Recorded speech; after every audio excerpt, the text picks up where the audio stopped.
Most people hear the word budget and immediately think about restrictions. No eating out, no fun, no spending, no freedom. And that's exactly why so many people avoid budgeting altogether. They see it as a financial prison. But what if everything you've been told about budgeting is backwards? What if a budget isn't about restricting your freedom, but creating it? Think about it. Which feels more stressful? Knowing exactly how much you can spend, or constantly wondering whether you're overspending? Which feels more freeing? Having a clear plan for your money, or hoping there's enough left at the end of the month? The truth is, a budget isn't designed to stop you from spending money. It's designed to help you spend money with confidence. Because when you know where your money's going, you stop guessing, you stop worrying, you stop feeling guilty every time you buy something. And for the first time, you start making financial decisions intentionally. That's why budgeting creates clarity.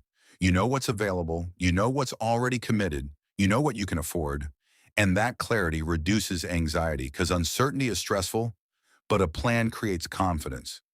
And here's the part most people never realize. A budget doesn't tell you what you can't do. It tells you what you can afford to do. It gives you permission to spend without fear because you've already planned for it. So the real purpose of a budget isn't restriction, it's control, it's clarity, it's freedom. But before you can build a budget, you need one number. And without this number, every budget you create will be built on guesswork. So let's find out what that number is. This is where most people get uncomfortable. Not because it's difficult, but because it forces them to face reality. Let me ask you a simple question. How much money do you actually have available each month? Not how much you think you make. Not what you made during your best month. Not what you're expecting next month. But the amount that's actually available for you to spend, save, and plan with. You'd be surprised how many people can't answer that question accurately. And that's a problem, because every budget starts with a number. And if that number's wrong, everything built on top of it will be wrong too. It's like trying to build a house on sand. It might look good at first, but eventually it starts falling apart. So let's fix that. The first number you need is your take-home income. That's the money that actually reaches you after deductions, taxes, fees, or any amounts that never make it into your hands, because that's the money you can actually budget. Not the bigger number on paper, the amount that truly lands in your account. And if you have a regular salary, this part is usually straightforward. But what if your income changes from month to month? What if you're a freelancer, a business owner, or someone with side income? Now things become a little different because some months are good and some months are not. So instead of budgeting based on your best month, use a realistic average. Look at several recent months, add them together, and calculate the average. That gives you a more reliable number to work with, and don't forget additional income sources. Side hustles, freelance work, commissions, part-time jobs, digital products, any money that regularly comes into your life. Because if income is entering your life consistently, it deserves a place in your plan. Now here's why this matters. Most people think budgeting starts with expenses, but it doesn't. Budgeting starts with knowing exactly what resources you're working with. Because once you know the real amount coming in, you stop guessing, you stop hoping, you stop planning based on fantasy, and you start planning based on reality. And that's when budgeting becomes powerful. So now that you know how much money is coming in, let's figure out where it should actually go. If your money doesn't have a destination, it will find one on its own. And trust me, most of the time, you won't like where it ends up because money is meant to move. If you don't give it a purpose, spending will gladly give it one for you. That's why the next step in building a budget is simple. Every dollar you earn needs a destination. And the easiest way to do that is by using 3 money buckets. Think of these buckets as 3 jobs your money must do. Miss one of them, and your financial life becomes much harder. So let's break them down. Bucket number 1, needs. This bucket covers the essentials, the things that keep your life running. Rent, utilities, groceries, transportation, insurance, necessary bills. These are expenses that would still exist even if you stop buying everything else. In other words, these are your needs. Bucket number 2, wants. This is the bucket most people enjoy talking about: entertainment, eating out, streaming services, hobbies, shopping, vacations, convenience purchases. There's nothing wrong with spending money on things you enjoy. The problem begins when wants start pretending to be needs, and that's where many budgets quietly fall apart. Bucket number 3, savings. This is the bucket most people ignore, and it's often the most important. This is money set aside for the person you'll become tomorrow. Emergency funds, investments, financial goals, future opportunities. Because one day an emergency will happen, a major expense will appear, or an opportunity will come along. Your future self will thank you for the financial decisions you make today. Now let's see how this works in real life. Imagine your monthly take-home income is $2,000. Before spending a single dollar, you start assigning money to the 3 buckets. Some goes to your needs, some goes to your wants, and some goes to your future. Now every dollar has a purpose. Nothing is left wandering around looking for somewhere to go. And that's the beginning of financial control. But here's where most people accidentally destroy their budgets. They know where their money should go, but they completely underestimate how much they actually spend. And that's exactly what we're about to talk about next. If you've ever looked at budgeting and thought, this is way too complicated for me, you're not alone. One of the biggest reasons people give up on budgeting is because they try to make it too complicated. They create dozens of categories. They track every tiny expense. They build complicated spreadsheets, and after a few weeks, they quit. So what if there was a simpler way, a budgeting system so simple that you could understand it in just a few minutes? That's exactly why the 50-30-20 rule became so popular. Because instead of focusing on dozens of categories, it focuses on just 3: your needs, your wants, and savings. Here's how it works. 50% of your income goes to needs, things you must pay for. Rent, utilities, groceries, transportation insurance, the essentials. 30% goes to wants, the things that make life enjoyable. Entertainment, dining out, hobbies, shopping, streaming subscriptions, things you choose to spend money on. And the final 20%, that goes to savings, emergency funds, investments, financial goals, the things that help you build a stronger future. Now let's see what this looks like in real life.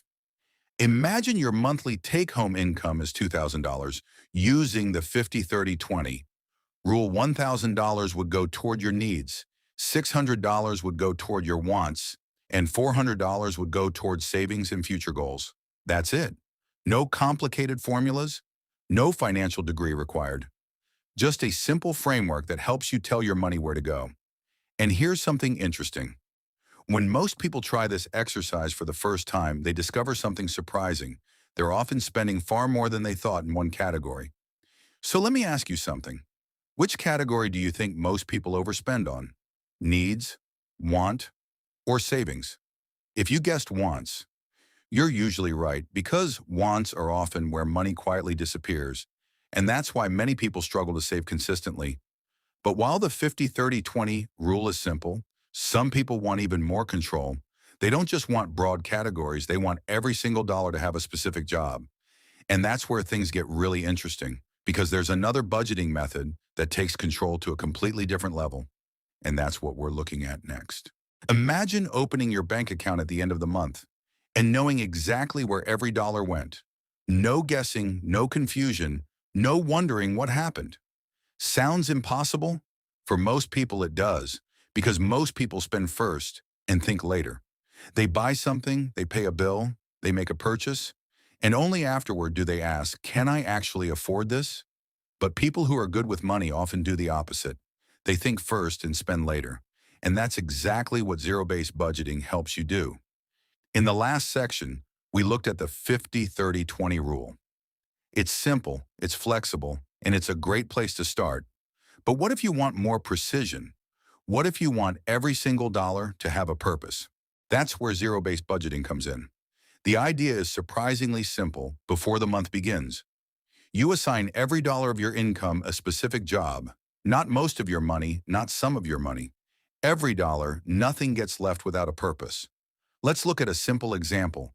Imagine your monthly take-home income is $2,000. Before the month starts, you begin assigning jobs. Rent gets a portion, groceries get a portion, transportation gets a portion, utilities get a portion, savings get a portion, entertainment gets a portion, Emergency fund gets a portion. Personal goals get a portion. You keep assigning money until the entire $2,000 has a purpose. And when you're done, you have $0 left unassigned. That's why it's called zero-based budgeting. It doesn't mean your account balance becomes zero. It means every dollar has already been given a mission. And something interesting happens when people use this system. They become more intentional because every purchase forces a question: what job was this money supposed to do? Suddenly, impulse spending becomes harder. Random purchases become easier to spot, and financial decisions become more deliberate because now your money is working according to a plan, not according to whatever feels urgent in the moment. And this leads to one of the biggest differences between successful budgeters and everyone else. Most people spend first and think later. Budgeters think first and spend later. They make decisions before emotions get involved, and that's a powerful habit. But here's something important. Even the best budget in the world can still fail. You can choose the perfect budgeting method. You can assign every dollar a job. You can have the best intentions and still struggle. Why? Because budgeting isn't just about having a plan. It's about avoiding the mistakes that quietly destroy that plan. And that's exactly what we're looking at next. That's where zero-based budgeting comes in. You might be surprised to hear this, but low income isn't the reason most budgets fail.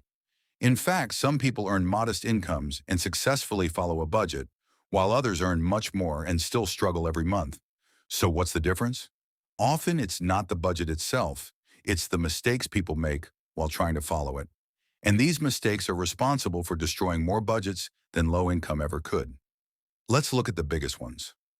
Mistake number 1, being unrealistic. This is where many budgets fail before they even begin. People create a perfect budget. On paper, they promise themselves they'll stop spending on everything fun.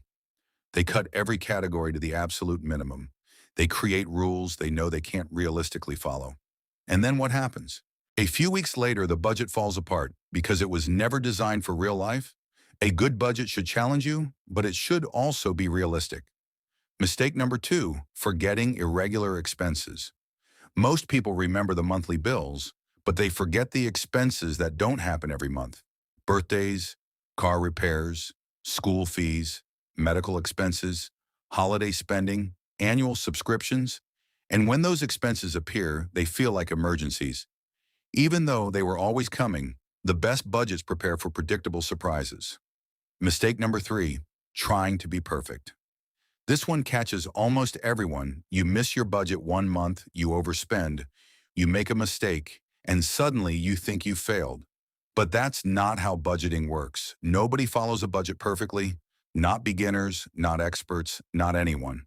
Because life isn't perfect, and your budget doesn't need to be either. Mistake number 4, creating too many categories. Some people turn budgeting into a full-time job. They create dozens of categories: coffee, snacks, transportation, entertainment, online purchases, weekend spending, and before long, the system becomes exhausting. The more complicated your budget becomes, the less likely you are to use it. Simple systems survive. Complicated systems often don't mistake. Number 5, giving up after one bad month. This is probably the most dangerous mistake of all. You have one difficult month, an unexpected expense happens. You overspend. You fall behind, and instead of adjusting, you quit. But think about it, if you miss one workout, do you quit exercising forever? Of course not. So why treat your budget differently? A bad month doesn't mean you're bad with money. It means you're human. What matters isn't whether you make mistakes. What matters is whether you come back and keep going. Because successful budgeting isn't built on perfection, it's built on consistency, month after month, adjustment after adjustment, decision after decision. And once you understand that, everything changes. But this brings us to the most important question of all. If budgets fail because of these mistakes, then how do you create a budget you'll actually follow? How do you make budgeting stick for the long term? Let's talk about that next. Most people think the hardest part of budgeting is creating the budget. But that's not true. Creating a budget takes a few minutes. Following it month after month, that's the real challenge. And this is where most people get it wrong. They spend hours building the perfect budget only to abandon it a few weeks later. Why? Because they were trying to create a perfect budget when they should have been creating a usable one. Here's something important to remember. The goal isn't creating a perfect budget. The goal is creating a budget you'll actually use. Because the best budget in the world is worthless if you never look at it again. So how do you make budgeting easier? It starts with a simple habit. Weekly reviews. You don't need to check your budget every hour. You don't need to obsess over every dollar. But once a week, take a few minutes to review your spending. Look at what's going well. Look at where you overspent. Look at what's changing, because small adjustments are easier than major corrections. And when you review regularly, problems become easier to spot before they become expensive. Monthly adjustments. Here's another mistake people make. They treat their budget like it's permanent, but life changes, expenses change, income changes, priorities change, and your budget should change too. A good budget evolves with your life. So before each month begins, take a few minutes to adjust your plan, because flexibility keeps budgets alive. Keep it simple. Remember, complex doesn't mean better. Some of the most successful budgeters use surprisingly simple systems. They know where their money's going. They review it regularly and they make adjustments when needed. That's it. The simpler your system, the easier it becomes to maintain. Focus on consistency. And this might be the most important lesson in this entire video. Consistency beats perfection. Every single time, you don't need a perfect month, you don't need a perfect budget, you don't need perfect spending habits. You simply need to keep showing up. Review, adjust, improve, repeat. Because financial success isn't built in 1 month. It's built 1 month at a time, one decision at a time, one adjustment at a time, one habit at a time. And when you understand that budgeting becomes less about restriction and more about progress. Not perfect progress, real progress. The kind that slowly changes your financial future. And that's why creating your first budget isn't the finish line, it's the beginning. So let's take a moment to look at what we've covered today. You learned that budgeting isn't about restriction, it's about giving your money direction. You learned that every successful budget starts with knowing your real income. You learned how to organize your money into clear categories. You discovered the simplicity of the 50-30-20 rule. You learned how zero-based budgeting gives every dollar a purpose. And you saw the common mistakes that quietly destroy budgets before they ever have a chance to work. But here's the most important lesson. A budget is not a magic solution, it's a tool. And like any tool, it only works when you use it. That's why you don't need a better budget. You need your first budget. You need a simple plan, a starting point, because every financial goal you've ever imagined, saving money, getting out of debt, building an emergency fund, creating financial freedom, starts with one thing, a plan. And the good news? You don't have to wait until next month. You don't have to wait until you earn more money. You don't have to wait until everything is perfect. If you've been waiting for the perfect time to start budgeting, this is it. Start with what you have. Start where you are and improve as you go, because small financial improvements repeated over time create life-changing results. And if you'd like a complete step-by-step system to help you put everything you've learned into action, I've created a practical guide called Creating Your First Budget, a simple step-by-step budget system that works. Inside, you'll find budgeting templates, worksheets, real examples, practical exercises, and a beginner-friendly framework designed to help you build a budget you can actually follow.